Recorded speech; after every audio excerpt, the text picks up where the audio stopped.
New York Giants quarterback Daniel Jones has requested and received his release from the team. Why now and what's next? That's coming your way next on a special edition of the Locked On Giants podcast.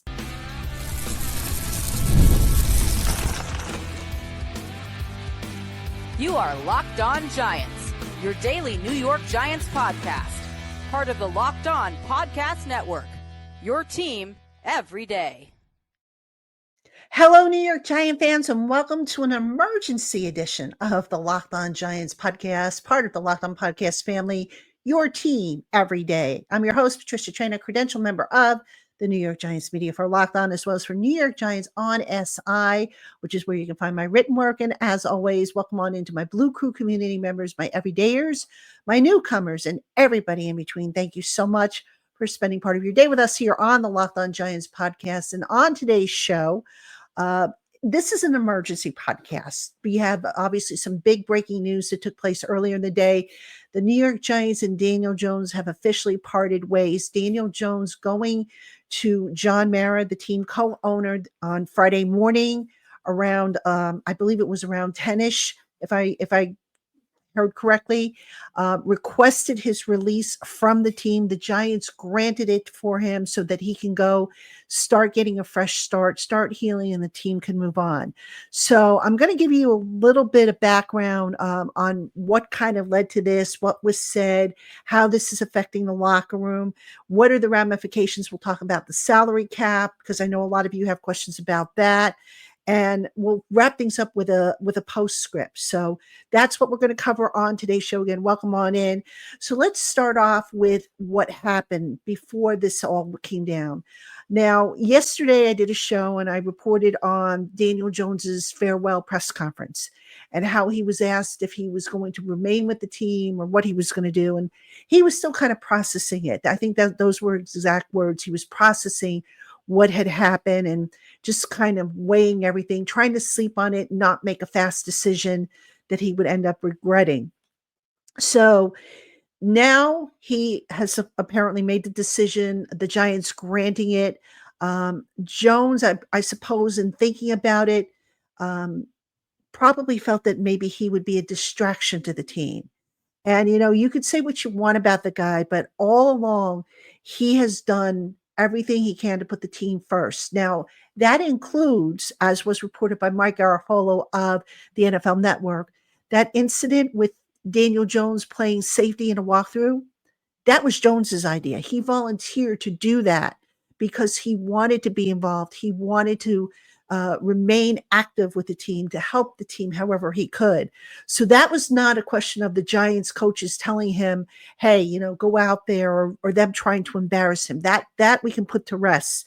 All right. So Jones was also asked about the injury guarantee, which I still say was a very big factor in this one. Because look, let's go back to what Brian Daboll said a few weeks ago when they benched Daniel Jones and they put Drew Lock in there. And then Daboll was asked, are you going to go back to Daniel Jones or stick with Drew Lock? And Daboll said, Jones gives us the best chance to win. Folks, I believe that is still the sentiment. That was still the sentiment amongst the coaches, based on, maybe what they didn't see from Drew Lock, based on what they saw from Tommy DeVito. Tommy DeVito, you got to remember, if he had taken that big of a leap, wouldn't he have been QB2 over Drew Lock? And that was not the case. So, I got the feeling that the Giant coaches, even though Daniel Jones did not play well, I think we can all agree that they felt that Daniel Jones still gave them the best chance to win. But you have the injury guarantee. That was the sticking point, because it was pretty clear that they were going to move on from Daniel Jones after this year. So you're probably asking yourself, okay, if they felt he was the best guy, then why not just stick with him? Or why did this whole thing come down? And why not get rid of that injury guarantee? All right. The reason why I think Daboll may have thought that Jones was the best quarterback, and again, he didn't say that recently. He said that, a few weeks ago, is that Daboll's job is on the line. He has got to win some of these last 7 games. And if he doesn't, it's going to be really, really hard for him or for anybody who might be in favor of keeping him of convincing ownership that he should get another opportunity. Because think about this, folks. Dable came down to the Giants with a reputation as being a quarterback whisperer. And Drew Lock apparently wasn't good enough to take over the starting role, which again could be a result of Lock missing part of training camp with that hip injury that he had. Daniel Jones has not taken the step forward that they thought that he would. And although if if you want to look at things objectively, you could make the argument that in Dable, with Dable calling the plays, this was the fifth play caller in 6 years that Jones had to work with. All right. He had his best years under Dable's regime with Kafka in his ear. Last year, you could throw that out because of all the injuries and whatnot, but they made another change. So, you had that. And then, like I said, DeVito, they turned to DeVito because he knows the system inside and out. He's been in the system longer than Drew Lock has. And that's, it's more of a comfort level thing, if you will, with DeVito. So, Dable, why he said a few weeks ago, or why I think he said a few weeks ago, Jones gives him the best chance to win, because he does, or he did at any rate. And I say that even though, again, Jones did not play well for this team. So here we are, 5 days later. Jones is now an ex-Giant. So, the team's going to move on. Now, let's talk a little bit about the ramifications here. We'll talk about the cap first, right? Because I get that question a lot. Number one, the Giants don't save any cap space in having released Jones. All right. There's no cap credit on the salary that he's not going to collect because that salary was guaranteed. Now, the only way the Giants could potentially get some cap savings is if Jones signs with another team this year, and the amount of whatever he signs for, which you got to figure is going to be probably a minimum and it's going to be prorated, that can offset some of the guaranteed money that he's owed this year by the Giants. All right. So we're not talking a big cap savings. Now, if Jones were to sign with another team, and let's say Dallas, and according to Josina Anderson, Dallas is not interested in signing him right now. So, but what would happen is if he signs with another team and then that team decides not to bring him back next year, then guess what? That team that signs him and decides not to bring him back next year, they're going to get the comp pick. The Giants will not get any kind of comp pick or any kind of, cap credit or anything like that. The only cap credit they're going to, or cap relief they're going to get, is they're going to save $19.35 million on next year's cap, which is would have been the part of the salary for Jones. The dead money hit is 22.210, I believe. So that money is all going to hit next year. All right. That is all going to accelerate into next year's cap. I don't see them naming him a post June 1st transaction. But here's the good news, folks. The Giants cap is going to grow. I think it was at 23 million, or estimated to be at 23 million. It's going to jump up to about 45 million now. So, and that's before we even know what the salary cap is, the official salary cap total. So that might even be more when it's all said and done. Okay. Let's talk now about, actually, let me take a quick break. When we come back, I'm going to talk about what's going to happen with the roster spot. I'm going to mention a concern I have, and then we'll talk about the postscript on this special emergency edition of the Locked On Giants podcast. Don't go anywhere. Hey, Giant fans, get ready to tackle the NFL action with FanDuel, America's #1 sportsbook, because right now new customers can bet $5 and get $150 in bonus bets if you win. So when you get a hunch in the middle of the game, you can check out the latest stats, view live play-by-play, and so much more, all on the very same page where you place your bets. Visit FanDuel.com to get started with $150 in bonus bets if you win your first $5 bet. That's FanDuel.com. Never waste a hunch, and make every moment more with FanDuel, an official sportsbook partner of the NFL. Hey, Giant fans, if you're looking for those hard to get tickets to shows, concerts, and sporting events, look no further than to Game Time. Game Time makes finding the tickets you want faster and easier than ever and offers seats at competitive prices. Game Time has a new feature called Game Time Picks that makes getting the tickets to see your favorite teams play live even easier. I myself have used Game Time in the past to catch area concerts, and I've been simply amazed at the offerings and the competitive pricing they have. Game Time takes the guesswork out of ticket buying so you are left with seats you want at reasonable prices.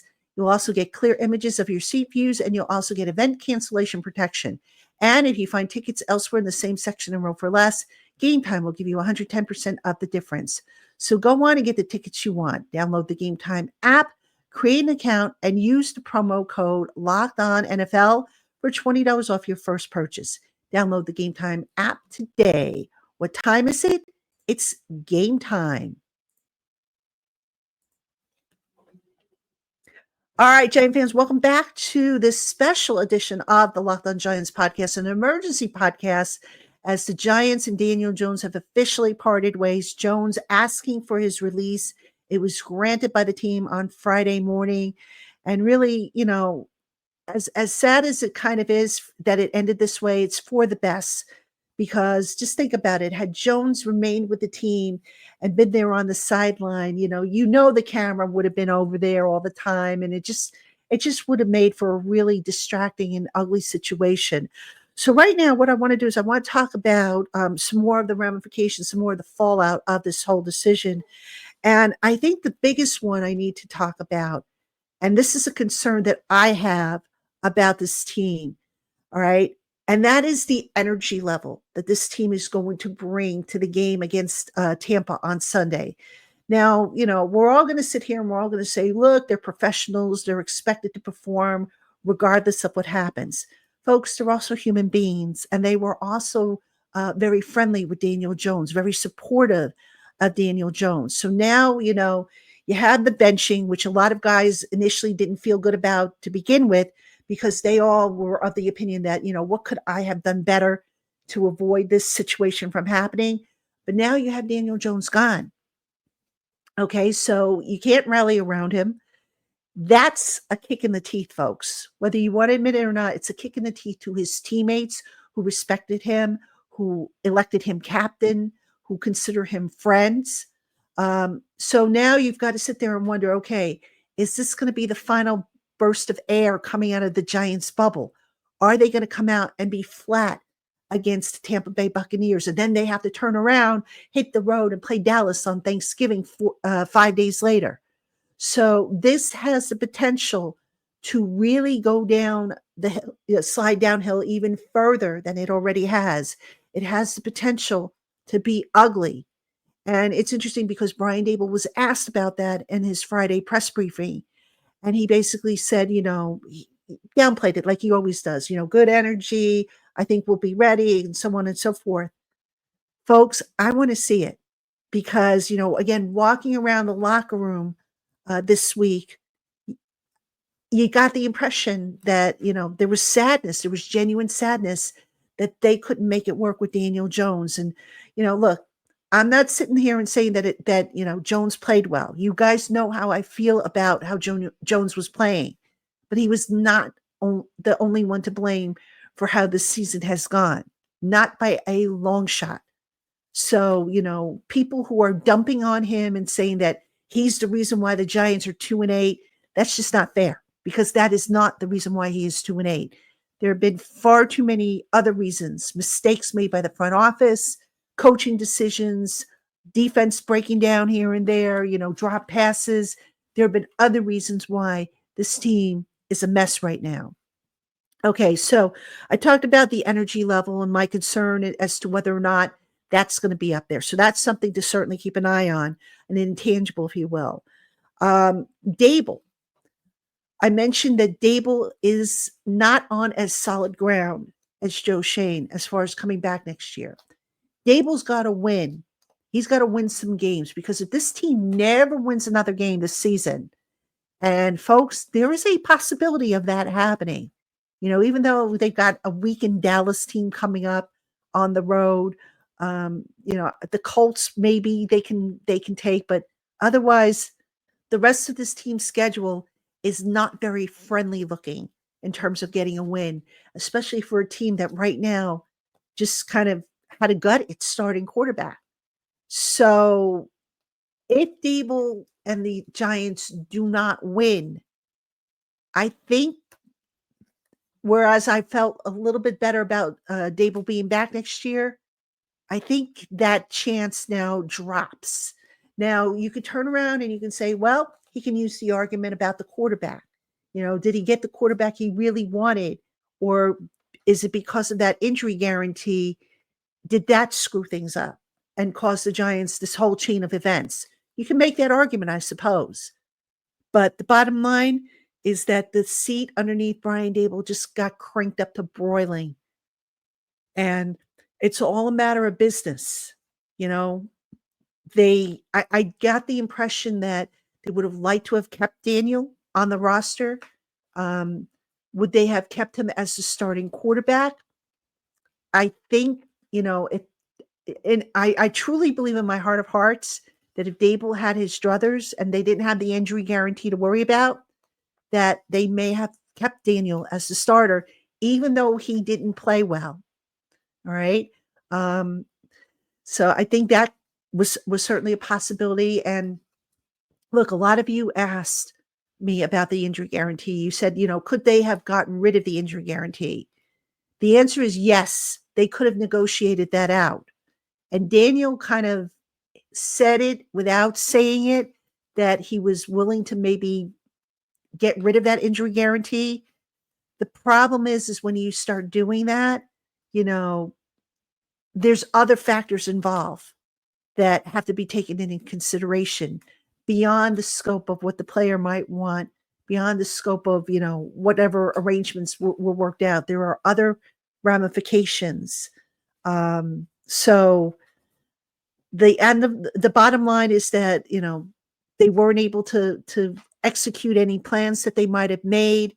Daniel Jones, now an ex-Giant, very unfortunate, but I said it yesterday, I'll say it again, folks. Daniel Jones has been nothing but a professional, nothing but a class act since he has been here.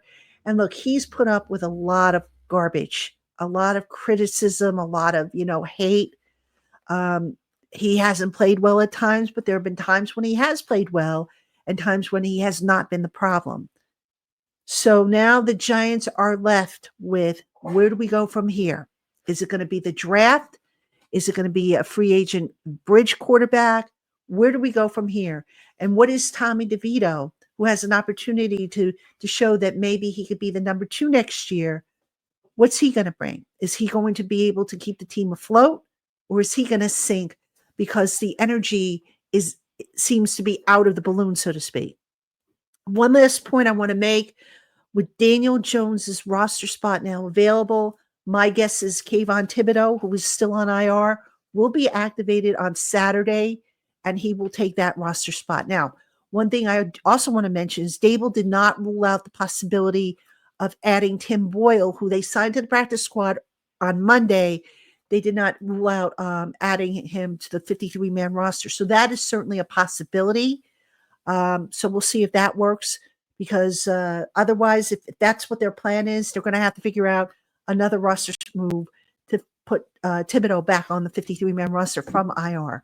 So we'll keep an eye on all that for you. I'll have that for you also on New York Giants on SI. A lot of coverage, a lot of stuff going on that we're going to keep an eye on over these next few days. And of course, on Monday, I will be back with my takeaways on the Giants Bucks game. We'll see how the energy level is and how everything comes to fruition. So hopefully, folks, fingers crossed. It's not good right now in the land of the Giants, but hopefully in time it heals everything and we start to see the things turn around and the arrows start trending upward. So thank you so much for tuning in to this special emergency edition of the Locked On Giants podcast. I'll see you on Monday, Giant fans.